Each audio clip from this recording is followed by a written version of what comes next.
Hello everyone, it is Sarah from Miss Donnelly Reads, and I am here with the first chapter read. And just to hit home how wonderful and how amazing Walk to Moons is, I am going to read you the first chapter. And guess what? You're going to thank me. And not only that, you're going to run out and you're going to buy this book because it's so good. Buy it from an indie store. They need the support more than Amazon does. That guy's going to be just fine, okay? So, first chapter read today from Walk to Moons by Sharon Creech. This chapter is called A Face at the Window. Gramps says that I am a country girl at heart, and that is true. I have lived most of my 13 years in Bybanks, Kentucky, which is not much more than a caboodle of houses roosting in a green spot alongside the Ohio River. Just over a year ago, my father plucked me up like a weed and took me and all of our belongings. No, that is not true. He did not bring the chestnut tree, the willow, the maple, the hayloft, or the swimming hole, which all belonged to me. And we drove 300 miles straight north and stopped in front of a house in Euclid, Ohio. No trees? I said. This is where we're going to live? No, my father said. This is Margaret's house. The front door of the house opened and a lady with wild red hair stood there. I looked up and down the street. The houses were all jammed together like a row of birdhouses. In front of each house was a tiny square of grass, and in front of that was a thin gray sidewalk running alongside a gray road. Where's the barn? I asked. The river? The swimming hole?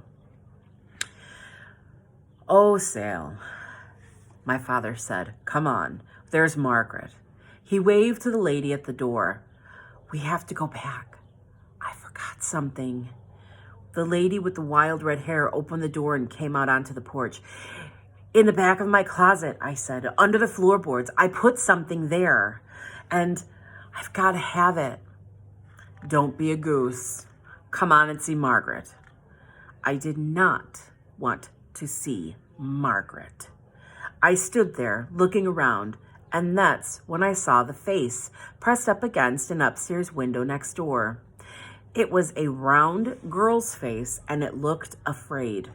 I didn't know it then, but that face belonged to Phoebe Winterbottom, a girl who had a powerful imagination, who would become my friend, and who would have many peculiar things happen to her. Not long ago, when I was locked in a car with my grandparents for 6 days, I told them the story of Phoebe, and when I finished telling them, or maybe even as I was telling them, I realized that the story of Phoebe was like the plaster wall in our old house in Bybanks, Kentucky. My father started chipping away at a plaster wall in the living room of our house in Bybanks shortly after my mother left us one morning in April. Our house was an old farmhouse that my parents had been restoring room by room. Each night, as he waited to hear from my mother, he chipped away at that wall.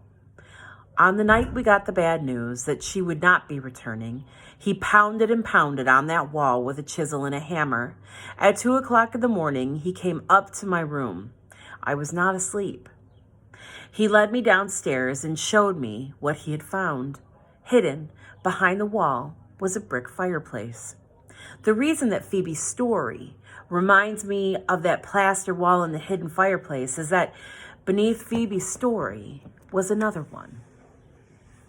Mine. I told you, it's a great story. You better get out there and get that book. Indie bookstores. Support those guys. Have a wonderful day.